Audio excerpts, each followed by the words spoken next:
the year special, and I got Zilla special. And I don't. Are you gonna join me on one of those shows, the Black Talk Radio shows? How do you join? Oh, you Ooh, just what's right? all you gotta do is just call me up. Okay. Oh, when did you? I'll give you a number. You call up, and we go in. Okay, here we go. Now that way I can say, Mark is gonna join me for those shows. And then you have to do what you see for the new year, for next year, your predictions. We're gonna save that for the next show. Oh, okay. Your predictions. Well, I'll predict that 12 Years a Slave and everything else is gonna bomb, and we'll go right into the reviews. I'll cover Mandela, and you. The Hobbit bombed. We'll split on the Hobbit, and then you go into Anchorman or whatever else you got covered. Anchorman, Hollywood Shuffle, and the Hobbit.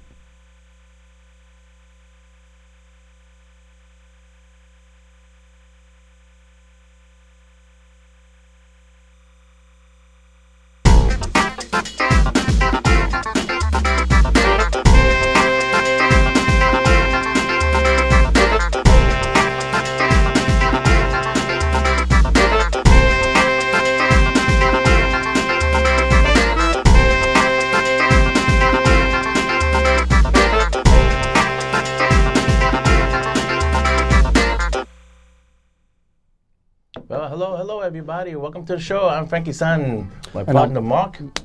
That's me. Yes, and we got a couple announcements to make real quick. It is a year-end special. It's Happy Holidays. Of course, Mark got his cookies there. He's got his Christmas mug there. And I got, of course, Kermit and the Gang. Yes. Christmas Carol. Just a little footnote.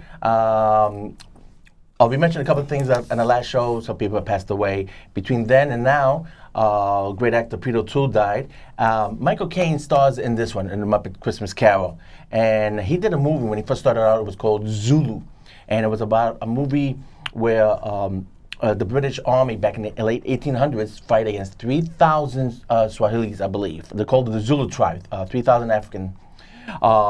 Anyway, and there was a prequel that came out in 1979. I think the one with Michael Caine is Zulu. Okay, you look that up on IMDb. I believe that came out in the early 1960s. And then Zulu Dawn, which is a prequel back in 1979, starred Peter O'Toole. Of course, Peter O'Toole did, I'm looking at my little list here. He did Lawrence of Arabia, a great classic. That was the one Steven Spielberg. It's a really big influence. As a matter of fact, if you get the DVD/Blu-ray, he does an opening commentary on that. He did Man of La Mancha. Ratatouille, he did the voice of the food critic. Troy, Supergirl, for you super fans out there. And one of my favorite, Murphy's Law. Okay, so these are all great classics. Okay, Supergirl is not a classic, we know that. But anyway, Murphy's Law, really underrated. That was back in 1972. I believe you can get that on Netflix, okay? And I had a chance to meet Peter O'Toole, believe it or not, back in 1998 when he was promoting a movie called Phantom. And yes, even though he was old, he's still a great looking man. And yes, he was that tall. He was like 6'6", this guy. So I got a chance to meet him when he was doing the Phantom promotion. And it wasn't an interview or anything like that. He was just coming out of the building, Rockefeller Center, doing interviews and stuff like that. And I bumped into him. Oh, sorry, I didn't even see him. Bumped right into him. And that's quite okay, young man, with that English accent. So I definitely recommend that. But between then and the last show and now, a couple of things happened. Black Talk Radio. Okay, I'm going to show you that widget that I mentioned on the other show. Blog Talk Radio right now is my blogger page, okay? And I added a widget called Talk Shoe. Let's see if that comes up. That's our blogger page. We added right there. Whoop, right that doohickey right there. This little doohickey right there.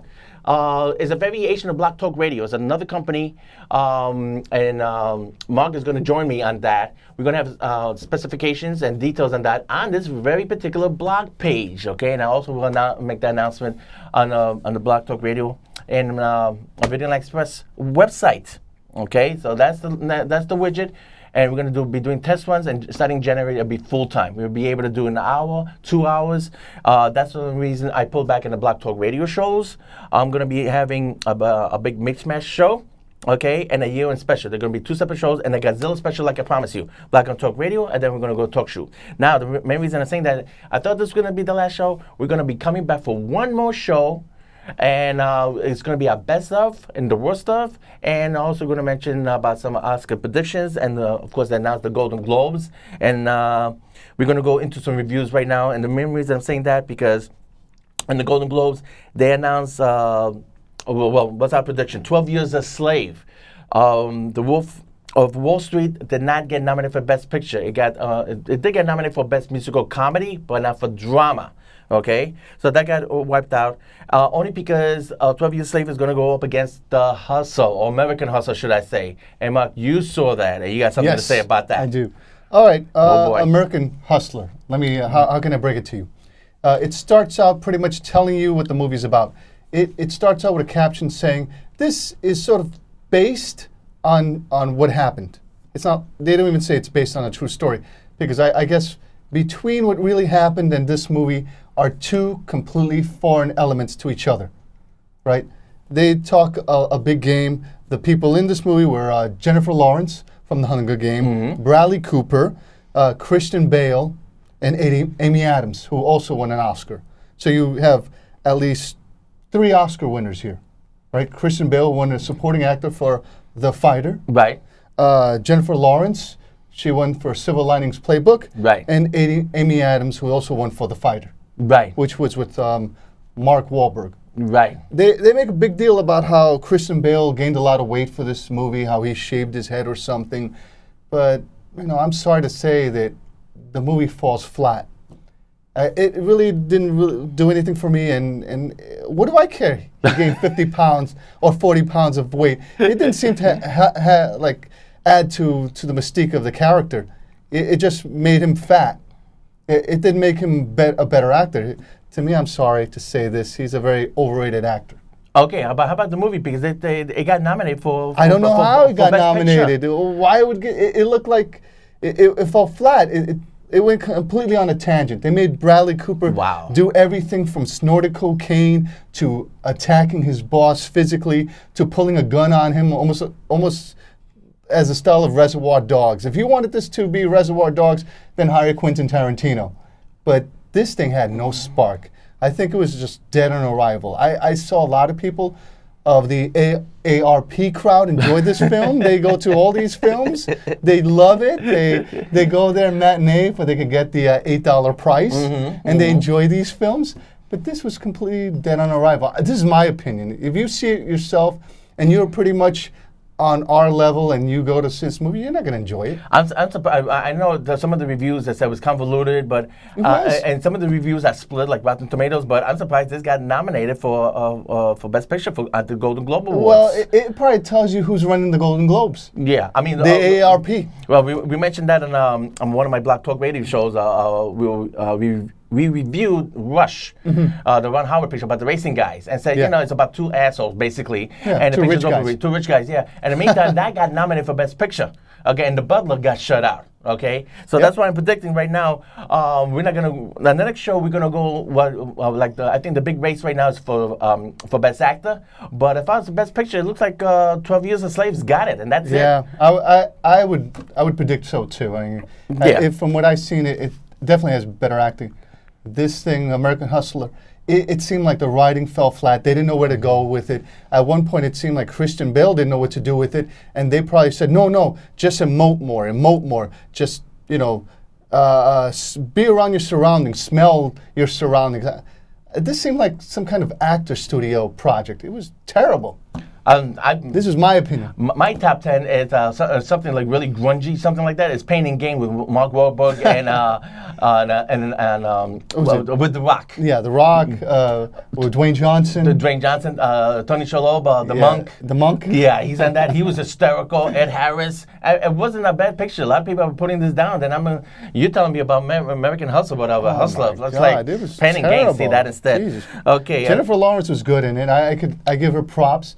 But everybody else in the movie seemed like they were sweating desperation. Bradley Cooper looked like he was desperate. He didn't know where to go with it.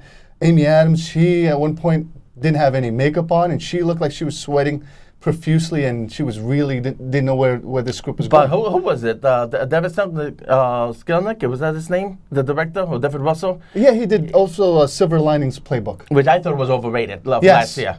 Definitely overrated. Way overrated. Way so, overrated. So I think he got the wrong material. I think they were trying to do something like back in the 70s, like Argo. Ben Affleck got it right. Yeah. That's all I can Definitely. say. Ben Affleck, you know. Okay, a little footnote. I forgot to mention a little Star Wars news. You know, Star Wars has expanded on Tumblr and Instagram and stuff like that. And I forgot to mention 2 weeks ago, I made the announcement that we're on Instagram, Pinterest, Tumblr, and Tumblr. Who's following home Star Wars? We joined 2 weeks ago. Now Star Wars is joining all these sites. So these sites will be expanding. Just a little footnote there. Now talk about fantasy and science fiction. I know you don't have anything good to say about The Hobbit. Let's bury this one out of the way. Oh my God! What can I say bury about this. The Hobbit? What a ripoff! I mean, sure, the effects, the graphics were great, but it seemed like they spent a lot of time getting to the dragon, and then when they finally got to the dragon, it seemed like it was Interview with a Dragon. It was ridiculous.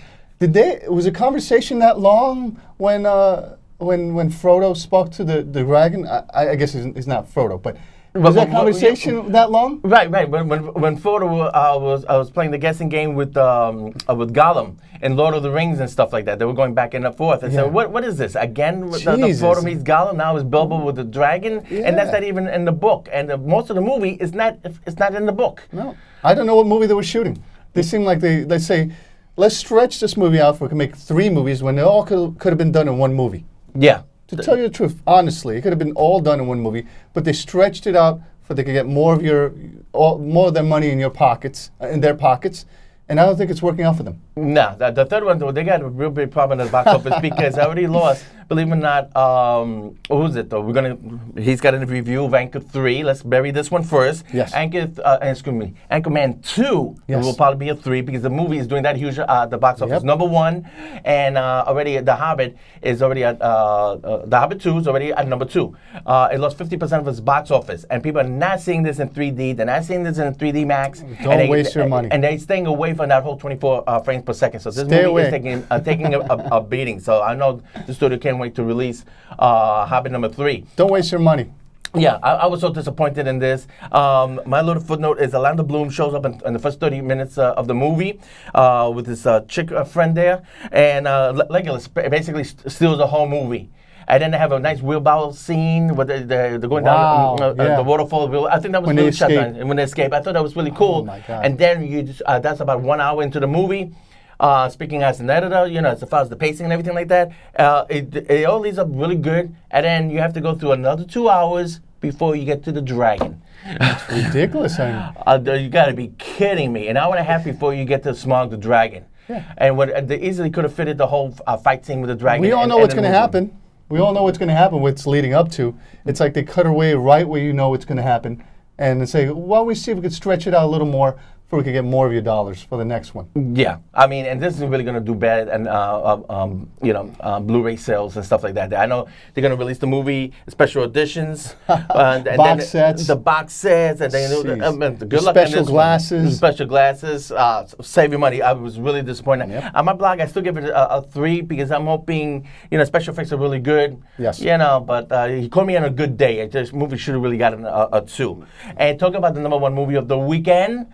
Okay, Anchorman 2, and what do you think about that? Amazing. Well, if you enjoyed Anchorman 1, and you're the reason why they made Anchorman 2, you're going to enjoy Anchorman 2. If you didn't like Anchorman 1, you're not going to like Anchorman 2. It's basically for that niche audience. It's sort of like a cult audience. It's a cult movie that it brought up a big audience. I'm telling you, it's not a chick flick, basically. But, okay. It's not a chick flick. It was just totally hysterical. Oh, you mean like Hunger Games, which is turning out to be the third biggest movie of the year. As a matter of fact, what is it called? Total chick film. Yeah, already in the U.S. alone, it made over $365 million. No, $265 million. Get ready for number 3. Yeah, right behind Despicable Me number 2 at almost Despicable 300. 3 pretty soon. And Iron Man 3. Iron Man 4 coming off. Hopefully not. Talk about Oscar considerations. Let me see. Do I have that over here? Of course. they're going to vote a Cruise and Despicable Me of my two favorite pictures next to the Fast and Furious 6, only because it is the holidays and it's all about family. So, and I heard they're going to do a 7, and they were thinking about putting Paul Walker's brother to replace him in the movie. And they said, look, they look very identical. That's not going to work. I mean, they could do it in the far shots and stuff like that. This is what I want to show you. And the funny thing is, I showed this a couple of times already, and this is such a funny thing is because, let me show you. This came out, and was it the issue back in June, okay? And you see Superman here, right? And you see the little guy laughing, his little one eye there. Okay, they said this picture would do okay, but Superman is going to be the big picture of the summer. Wrong. When you got Hunger Games being like the top 10 biggest movie of the year, actually in the top 5, okay, internationally is already in the top 20 biggest. And Superman is not even in the top 50 internationally, okay? But this little guy over here beats Superman. But not only beats Superman on Blu-ray sales, it's turning out to be the biggest selling animation ever on both DVD and Blu-ray. The producers of Superman did not want to hear that.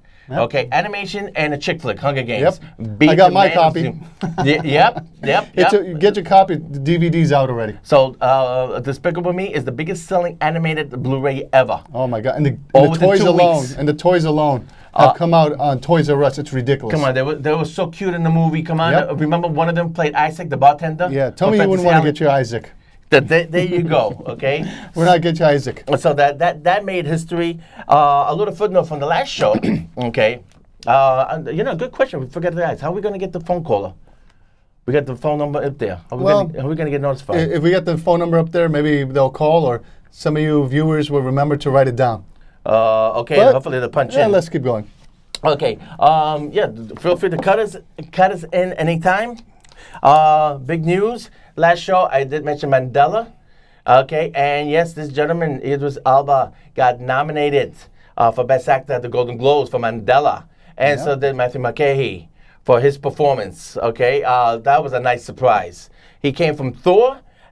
This gentleman over here, he came from Thor. Right, from the Gatekeeper? The Gatekeeper, right. And he came from Pacific Rim, leading the charge, doing his independent speech. And now he got nominated for Best Actor for Mandela. Who knows where life will take you. My review of Mandela. Okay. That's how I'm tying everything in, folks. Mandela, a great picture. Okay. It just feels, for me, I felt a little bit short. He definitely deserved a nomination, and he should get it for Best Actor when they announced the Oscars. We're talking about Golden Globes right now. Now, with Mandela, I only had one problem.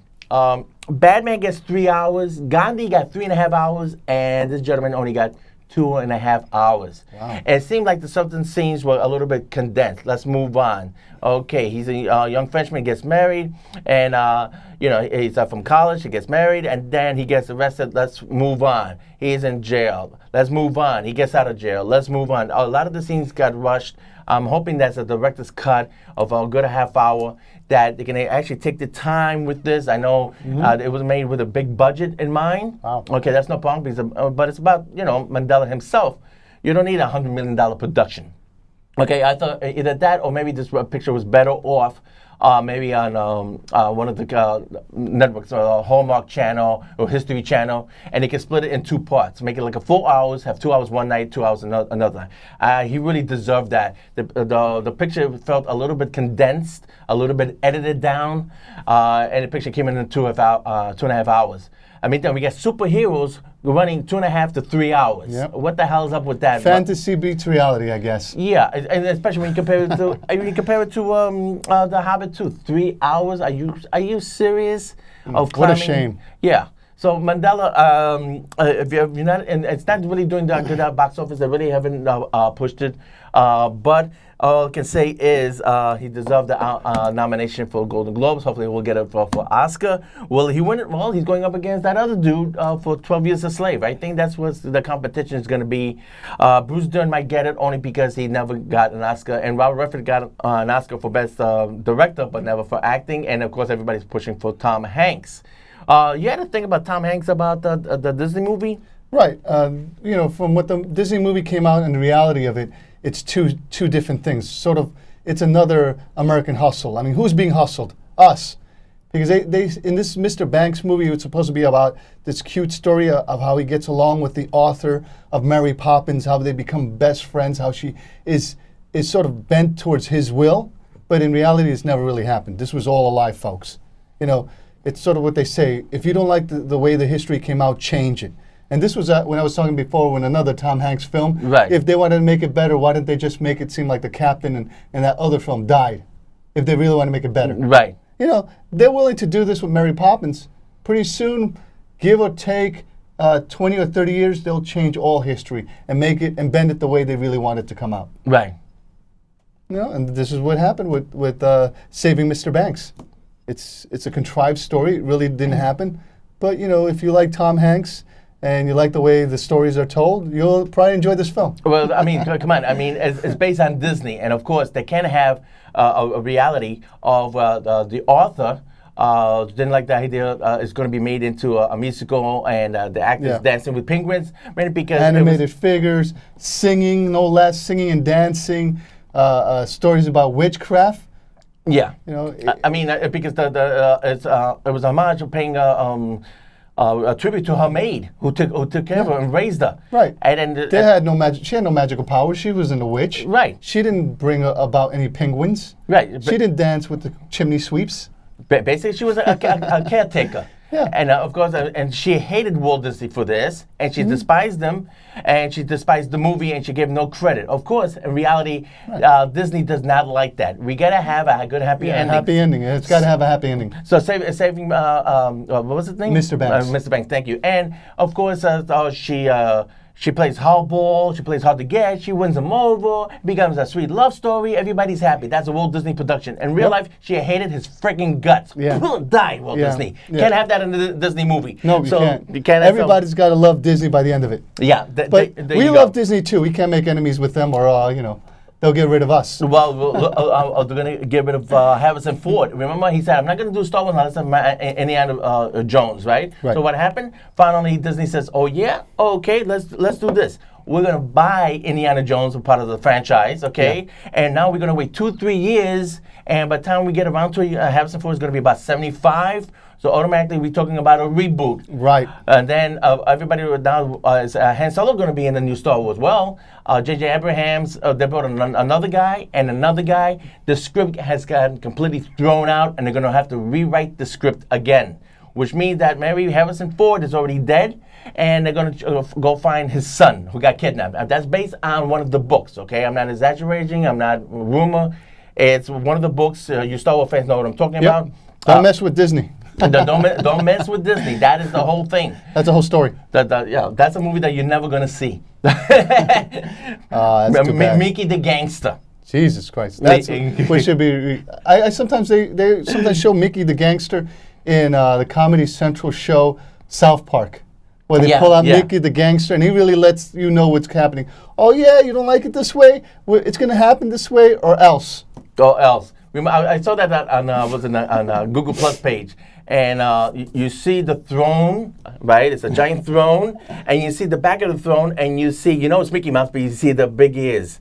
And you see who's kneeling down in front of the throne. And the quote says in the bottom, "Why does die bidding my master?" And it's Darth Vader, right, kneeling to Mickey Mouse. Not too long ago, in this commercial, they had the commercial for the new Walt Disney Land program. They have Star Wars. In there, you can actually see a real character of a guy dressed up like Darth Vader walking around one of these Disneyland theme parks. Do you think that was ever going to happen? Nope. Probably not in a million years, but now everyone bows down to Disney. Yeah. Pretty soon we'll be bowing down to Disney too. We'll take orders. Either that or we'll get canceled. Yes. As a matter of fact, that was the main reason people are saying we're going to be taking a break in January. We're going to do one show in January. We're going to be taking a break in February, March, and April. We'll be back in May. So we're kind of pulling back because we are expanding with the radio shows, and only because a lot of podcasts have been getting canceled out there, believe it or not. One of them was Joe Blow. They had a 2-hour podcast. They got pulled. Cinema Blend, which is based in New York City, they haven't had a podcast in about a month or stuff like that. So there's a lot of corporate dealings going on and stuff like that. Luckily, we're a nonprofit. We're under the radar. So we're going to pull back a little bit. like I said, on January 11th, we're going to come in early. We're going to do a special show. It's going to be called The Lost Episode. And we're going to tape that for between 1 to 2 o'clock. And then that same day, we're actually going to go back live. And that's going to be a brand new show for the year. But that show and the pre-tape show, The Lost Episode, I like to call it, that's going to go into repeats. Okay? And that Lost Episode, you'll be able to see it when it comes out on YouTube. Don't forget, we are Videoland Express on YouTube. It's an old channel that got renamed. It was named something else. Now it's called Videoland Express. So to let you know, this show that you're seeing tonight will go on. It's being taped on a disc, which I go home and slap it on to YouTube, and you'll probably it'll probably be up by Monday morning because it takes a long. A half-hour show takes like 3-4 hours to upload on YouTube. Wow, I can believe it. Yeah, and also this is something that we're working on. YouTube is going to go live at certain channels. Nice. It's going on a test bed. So pretty soon, Google. Yeah, so pretty soon we might be able to do like a half-hour show during the middle of the week. But Blog Talk Radio and Talk Show is going to be our radio shows. The widgets are right there. There's not going to be well, we haven't done any shows yet. I'm going to be doing it between Christmas and New Year's. And in January, we're going to be expanding on that. So just because we're a repeat over here doesn't mean that we're not doing any shows anywhere else, okay? We're just pulling back over here so we can concentrate on the shows over there. And then everything is all going to be one big happy family coming back in May when we're going to have those big movies. So, a recap. The movies that you saw? What do you Hobbit, recommend? American Hustler, Anchorman 2. Okay, and which one out of those three they should see this weekend? Anchorman 2. But if you enjoy Anchorman 2, you have to be of that mindset. You know, don't expect any intellectual comedy here. You know, it's pure leave your brain at the door and just laugh at idiots. If you're fine with that, you enjoy this movie. Okay, and let's wrap it up. Fast and the Furious. Yes. A home viewing, okay? If you ever get a chance to, you're not a big Fast and Furious fan, because we lost Paul Walker, but there was a section here, it's like a 20-minute outtake, where it's supposed to be picture-in-picture. When the movie's going, they pull back, and the actor says, well, I was trying to do this, do that. They didn't put it into the picture. It's a separate 20-minute edition. That's the one you got to check out because it has Paul Walker saying how they did some of the stunts, okay? I definitely recommend that. I'm going to be doing more about Paul Walker on the Big Mismatch Show on Blog Talk Radio. And, of course, this has a commentary by directors, a lot of bonus features. You get altogether about 3 hours worth of good stuff. This is the highlight if you haven't picked this up yet. Yes. And my feature, if you haven't picked it up yet, this is Kick-Ass 2. If you were one of the fans who helped bring back Kick-Ass 2, because Kick-Ass 1 you enjoyed, it's another film that becomes sort of like a fringe film. It becomes a cult. If you're the viewer that helped bring back Kick-Ass 1 or to Kick-Ass 2, then you enjoy Kick-Ass 2. Get your copy now. It came out December 17th. That has a bunch of features and commentary. Yeah, you know? Blu-ray, digital, and DVD. There you go. Another one that came out, Percy Jackson, which is based on the mythology, Greek mythology, of course, of Ray Harryhausen. I'm going to be doing, again, my Godzilla special. I'll be doing a Blog Talk Radio. It'll be right after New Year's, and I'll be covering Ray Harryhausen because Ray Harryhausen worked on King Kong. And, of course, the Japanese wanted their own version of Big Giant Creature. And, of course, you see, I'm wearing the Godzilla shirt. The trailer was great. We're looking forward to it. And there's a rumor, there's another creature at the end of Godzilla that he fights. That's a rumor, maybe. We don't know. I heard things. What I'm talking about. But it does leave you hanging where, the second feature, they're starting rebooting the franchise, where they drop a hint that Godzilla will be fighting a big creature in the second movie. And I forgot to bring the comic book with me. Right. Godzilla Rulers of the Earth is in comic book form. And all the creatures are there. Destroyer, King Ghidorah, Mothra, Bathra, everybody is in there. Definitely recommend it. It's called Godzilla Rulers of the Earth. It's on comic book form. I think we got 1 more minute left. Yeah, and Superman, they already called it. The villain coming out is Lex Luthor. Oh no, Lex Luthor again. Oh my God. I guess they're sort of trying to build up for a disappointment. What can you say about that? The fans are calling it. It will be a bomb. Okay. They hired the wrong Wonder Woman, the skinniest broad on earth. So they call it like that. She's a beautiful actress, I think. But I don't know how she's going to fill out that suit. And Joaquin Phoenix as Lex Luthor. They're talking to him about him as Lex Luthor. Ooh. Well, 2 strikes right there. yeah, well. The wrong actor for Wonder Woman, 3 strikes. Jesus. Okay? And everybody is not happy with Ben Affleck. Yeah, it's like Batman Forever again. But I have no problem with Ben Affleck. I think Ben Affleck would make a sensational Batman. Okay. I'm sorry, this is my opinion. I don't Folks, think he'd be sensation. 2 weeks. We'll see you in 2 weeks for January special episode. Okay, everybody. Yes, sir. I think that should do it. Okay.